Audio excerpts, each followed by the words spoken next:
Assalamualaikum warahmatullahi wabarakatuh. Kami dari kelompok 7 akan mempresentasikan materi mengenai mekanisme transaksi di pasar modal.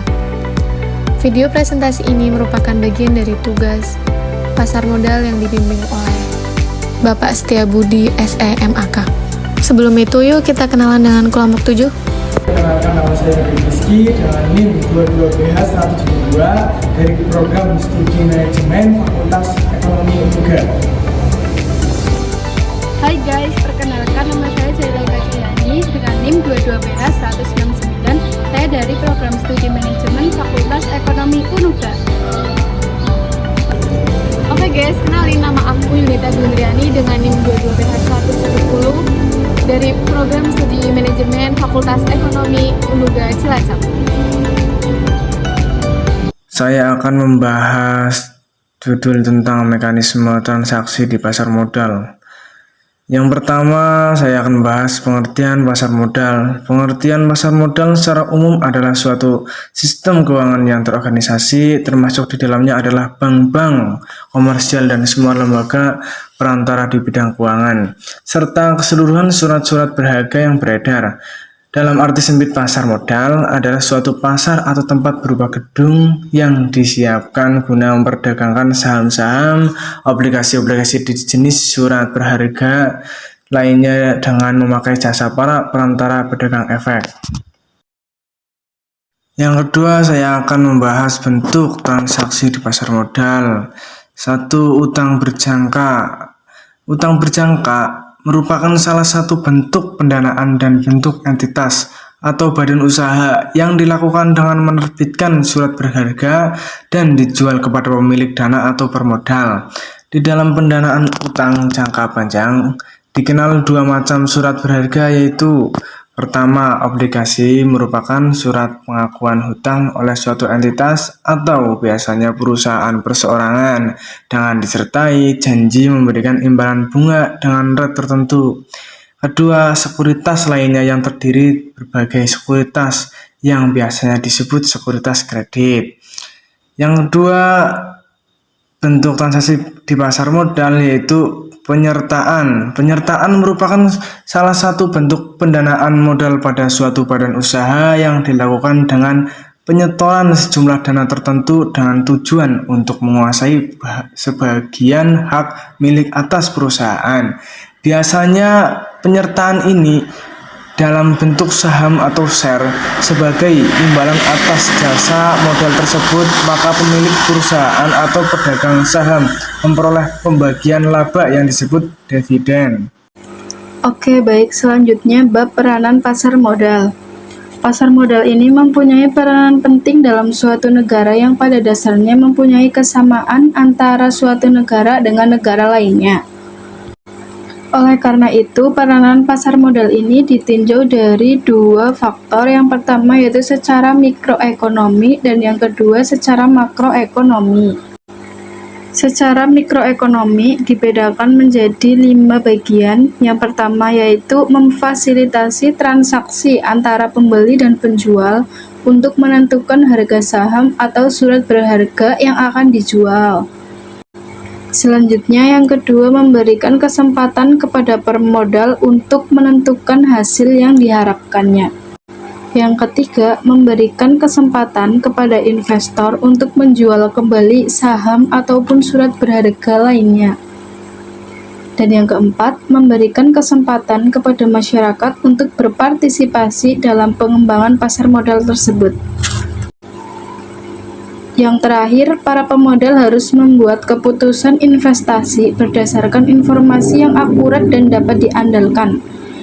Nah, biaya informasi tersebut merupakan biaya untuk mencari informasi tentang perusahaan, termasuk mencari tahu apa yang baik dan buruk tentang surat berharga tersebut. Oke, selanjutnya peranan pasar modal ditinjau secara makroekonomi dibedakan menjadi 4. Yang pertama itu fungsi tabungan, fungsi kekayaan, fungsi likuiditas, dan fungsi pinjaman. Baik, yang pertama ada fungsi tabungan. Dengan adanya fungsi tabungan ini, pemodal dapat meminimalisir kerugian karena nilai uang itu akan turun atau akan terjadinya inflasi. Nah, akibatnya apa nih? Akibatnya itu para pemilik dana didorong untuk lebih banyak menginvestasikan dananya di pasar modal yang akan meningkatkan penghasilan perekonomian dan standar hidup yang lebih baik. Selanjutnya ada fungsi kekayaan.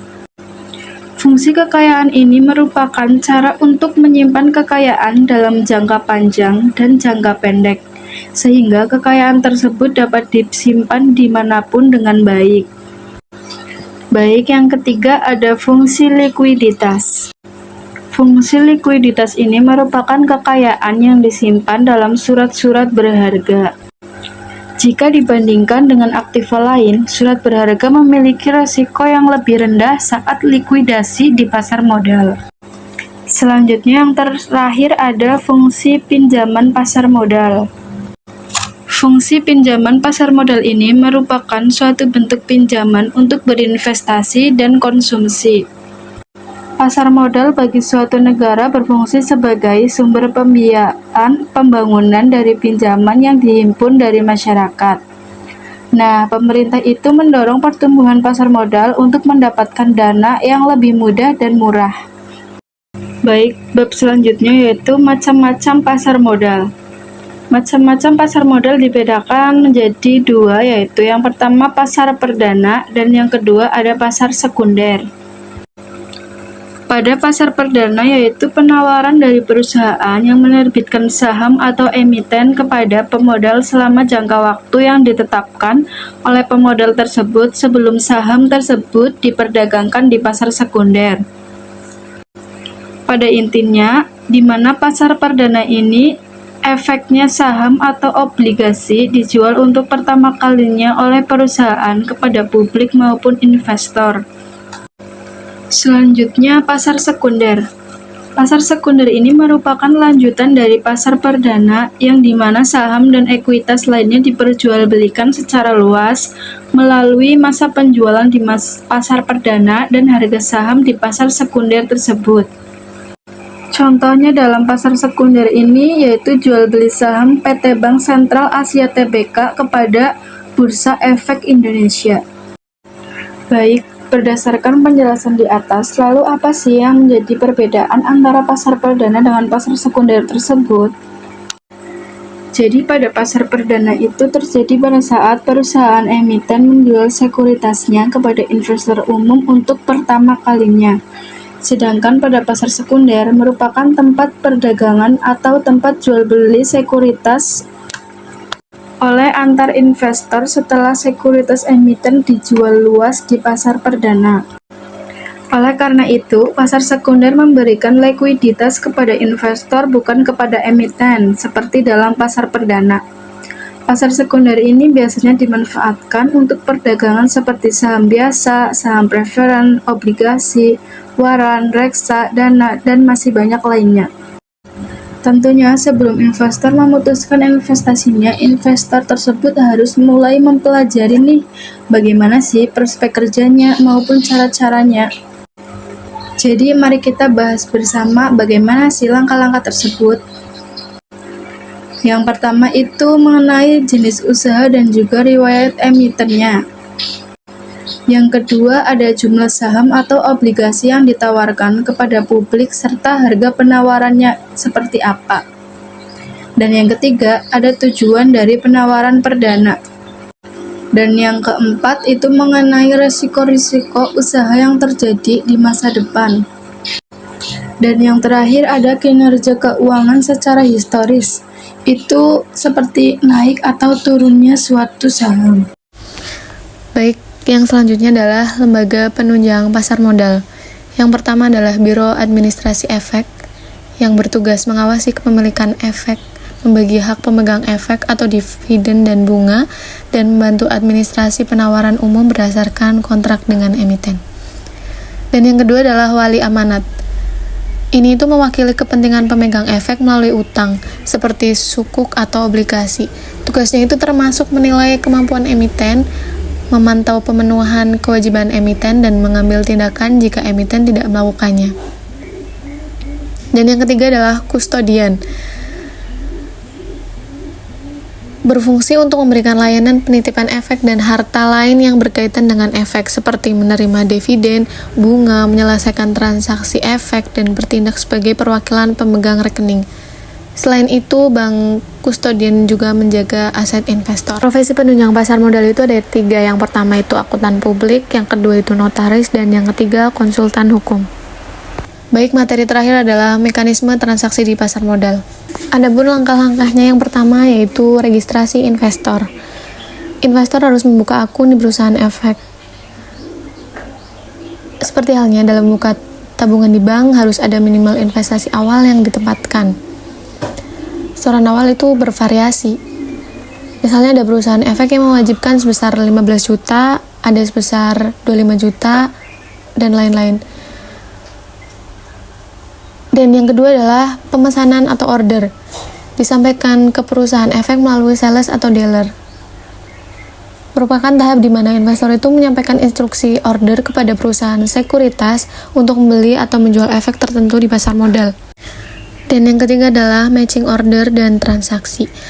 Order dipertemukan di lantai bursa atau BEI, di mana proses penyelesaian transaksi itu dimulai setelah terjadi match antara order. Investor menghubungi perusahaan efek di mana ia terdaftar sebagai nasabah adalah awal dari proses pembelian saham.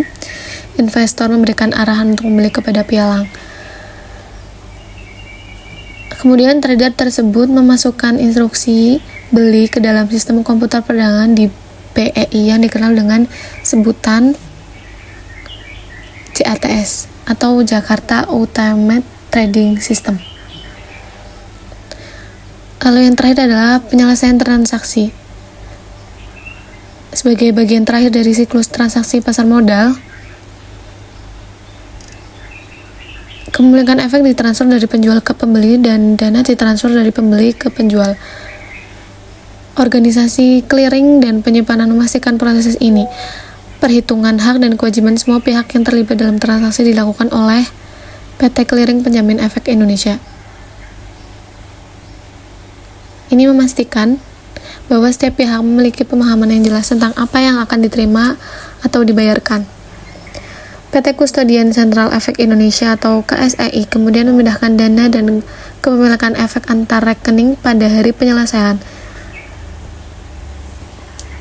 Biasanya penyelesaian secara elektronik, itu saham tercatat atas nama pemilik di akun. Mungkin cukup sekian video kali ini dari kami kelompok 7 mengucapkan terima kasih bagi yang sudah menonton.